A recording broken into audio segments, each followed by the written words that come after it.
ভাই বোনেরা, কানাডায় এখন দুপুর 3:30টার মতো বাজে। 2 দিন তীব্র তাপদাহের পর এখন অনেকটা ঝড় শুরু হয়েছে। ঝড় এর আগে আরও বেশি ছিল, এখন কিছুটা কমে গেছে, কিন্তু আজকের পুরা বিকেলটা এরকম ঝড় হবে। রোদ উঠলেও কিছুক্ষণ পর রোদ কমে যাবে, আবহাওয়া তাই বলছে, এবং ঝড় বৃষ্টি হবে।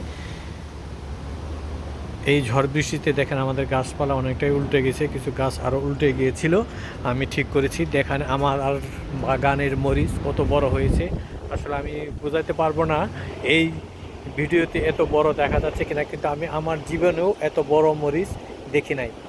আর হাত একটা করে মরিচ। এই যে টমেটো, কিন্তু টমেটো একটা টমেটো পেকেও গেছে, কিন্তু আর টমেটো ফুল আসার পরেও ফুলগুলো ঝরে পড়ছে, কারণ অনেক গরম।